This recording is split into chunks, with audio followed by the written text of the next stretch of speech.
Olá, bem-vindos ao canal Leidos, aqui quem fala é o Alenart e o filme da vez é Refém do Espírito, lançado em 2008. Aqui vemos uma mulher que após matar o marido acaba sendo atormentada pelo espírito dele. E a história começa quando Marnie Watson volta para casa após dar uma matada no marido. A Jean Grey simplesmente ficou puta com o Ciclope. Na verdade ela matou o esposo que era policial porque ele era abusivo e batia nela. Assim, para se defender, ela fez o sujeito ir de comes e bebes. O parceiro do falecido, um sujeito chamado Shanks, leva Marnie para casa, que deveria ficar em prisão domiciliar. O que eu não entendi, sinceramente, porque a mulher matou o sujeito em legítima defesa, o maluco era completamente abusivo. Além disso, não entendo como o Shanks está bravo com a Marnie, por ela ter matado o policial, considerando quão escroto ele era. Antes de matá-lo, Marnie tinha denunciado o marido e feito BOs contra ele, o que deveria servir como prova de que ela não teve outra opção se não ter feito o que fez. Mas enfim, seja como for, a mulher fica em sua casa com uma tornozeleira eletrônica. Se ela saísse de um determinado perímetro, a polícia iria até o local. E caso ela tentasse tirar a tornozeleira ou violasse algumas das regras impostas a ela pela lei, poderia voltar para a prisão. Quero ressaltar que o Shanks parece bem abalado pela morte do antigo parceiro de serviço. Parece até que rolou um Brokeback Mountains entre os dois. Sei lá, é meio estranho. Após ser deixada sozinha na casa onde o crime aconteceu, Marnie percebe que ainda havia algumas roupas do falecido marido e decide jogá-las no porão. Ela também limpa uma parede onde havia uma mancha de sangue, outro vestígio do dia fatídico. Infelizmente para a protagonista, demoraria uma semana para instalarem energia na casa dela, de modo que ela passa alguns dias só utilizando a luz de velas. E como ela não podia sair por razões óbvias, ela pede para que entreguem compras em sua casa. Mas nessa época não tinha iFood, então ela acaba conhecendo Joey, um jovem que acaba sendo uma das poucas pessoas que ainda querem ter contato com Mary. Mas não demora até coisas estranhas começarem a acontecer. Por exemplo, uma noite Marnie vê a imagem de seu marido surgir diante dela. Esse jumpscare dá uma assustada boa, foi bem feito, eu tenho que admitir. A protagonista cai da escada após isso e quando estava prestes a sair da casa, ela para, pois não poderia continuar. Aquela forma assustadora continua se aproximando dela até que Marnie fica inconsciente. Quando acorda, ela vê o agente Shanks e outros policiais na casa dela.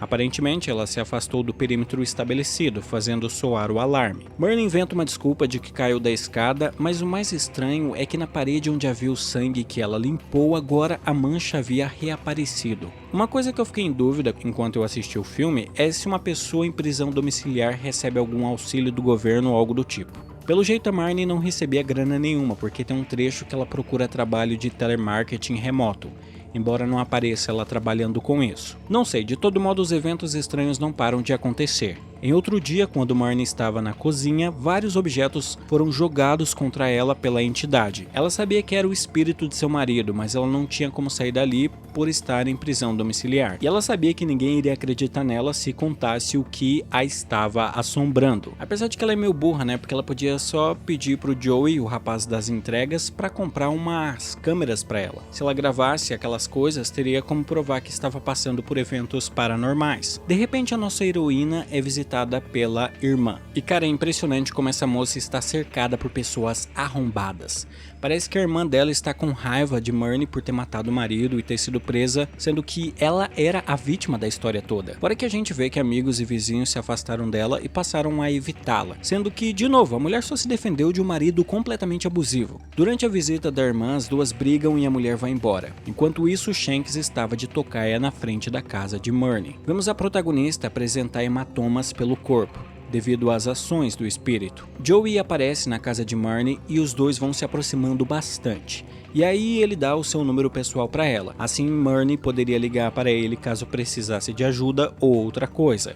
Especialmente outra coisa. Aí ela também pede para o rapazinho pegar uns livros sobre espíritos para ela. Afinal, Marnie queria descobrir como se livrar daquela entidade. O que eu acho engraçado é que esse filme é de 2008. Então assim, não dava para ela instalar uma internet em casa não? Se fizesse isso seria bem mais prático. Após ler alguns livros, ela descobre que os espíritos se mantinham presos a objetos que lhes pertenciam em vida.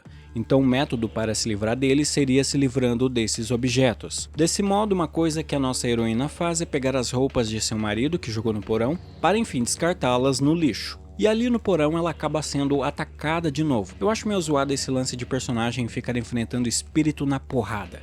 E aqui tem uma cena em que a mulher dá um chute na cara do fantasma. Pra mim isso é muito galhofa. Seja como for, após dar bicudas na entidade, Murney sai com a maleta de roupas do porão. Logo em seguida, Shanks aparece na casa dela. Dude, get a life! O problema é que em 2008 não existia LoL, só em 2009 que foi inventado, então se tivesse LoL, ele poderia se viciar nesse game e esquecer dessa história maluca. Acontece que o Shanks estava pensando que Murney não tinha matado o marido dela, e sim que tinha acobertado alguém que seria o verdadeiro assassino. Ele pensava que essa pessoa tinha voltado e estava batendo nela e a ameaçando, por isso aqueles hematomas estranhos na protagonista. Ok, até que meio que faz sentido essa teoria, mas de todo jeito a mulher diz que não é nada disso e a coisa era muito pior. Murney conta que o espírito do falecido marido a estava assombrando, mas Shanks acha que ela está maluca. Por fim ele diz à mulher que viu os BOs que ela fez sobre o parceiro dele. Shanks diz que se culpava por não ter feito nada e que iria ajudá-la agora. Ele meio que fica do lado dela. Murney pouco depois joga as roupas do fantasma no lixo.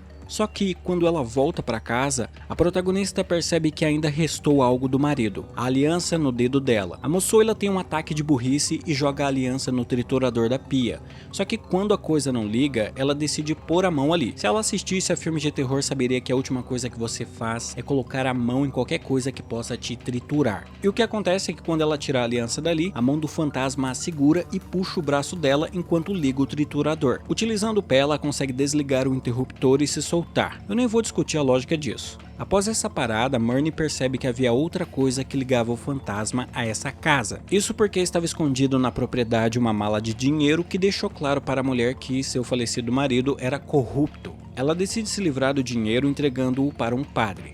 Eu acho uma má decisão porque não é porque o cara é padre que necessariamente ele é bem intencionado e usará isso para o bem. E olha só, após dar a maleta de dinheiro para o padre, ela pede para ele benzer a casa dela, mas o cara fala: não, tchau. E é isso aí. Nossa heroína decide benzer a casa sozinha, só que ela acaba sendo atacada pelo espírito. Dessa vez a entidade joga pregos, cadeiras e uma porrada de coisa nela. Cara, com a coisa nesse ponto, talvez fosse melhor ela voltar para a cela onde estava mesmo. Acho que lá as coisas estavam bem mais tranquilas, né? Bom, Murney liga para Joey e ele decide dar uma passada por lá. Os dois acabam se pegando e vemos o fantasma olhando para eles com ódio. Quando nasce amanhã, Murney vê a aliança em seu dedo novamente, e logo em seguida vemos Joey sendo massacrado pelo espírito maligno. Essa cena é muito boa e impactante. Não dá pra mostrar muito aqui, mas acho que é uma das top mortes mais brutais protagonizadas por espíritos. O maluco é completamente retorcido pela entidade. Se essa mulher tivesse um celular com câmera, ou uma câmera mesmo, né, normal, ela poderia filmar essas paradas para provar que ela não fez nada daquilo.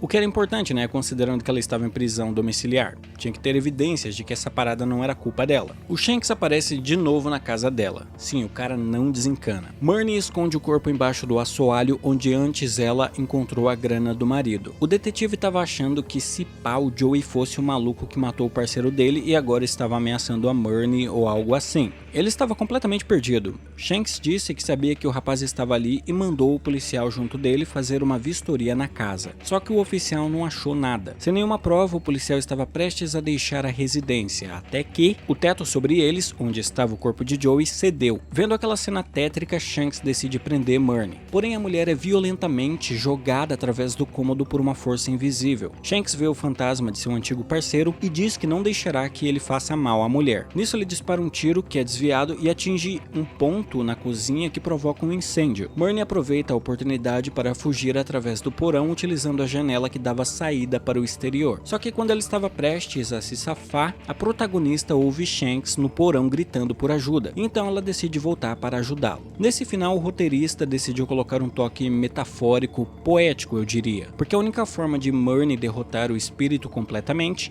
é quando ela joga a aliança nele, meio que simbolizando seu desprendimento da relação. É quase como se ela estivesse pedindo o divórcio do espírito obsessor. Com isso, o fantasma não tem mais nada que o ligue ao plano terreno e isso faz com que ele seja destruído. Ao mesmo tempo que isso é um toque legal, dado o contexto e toda a jornada da protagonista, é uma parada simples demais, né? Parece que se ela tivesse jogado as paradas do marido no lixo, ou sei lá, queimado elas desde o início de uma maneira mais eficiente, tudo teria sido resolvido. De todo jeito, Murney e Shanks se salvam, e Shanks diz para ela fugir. Depois ele diz às autoridades que a protagonista morreu tentando ajudá-lo a se salvar. Com isso, ele deu a chance para Murney começar uma vida nova, sendo quem ela quisesse ser. E é isso aí, aí galera, este é o filme. Me diga se você já assistiu Refém do Espírito, se gostou ou não e por quê. Também deixe seu like se chegou até aqui e se inscreva no canal. No mais é isso por este vídeo, nos vemos no próximo e tchau!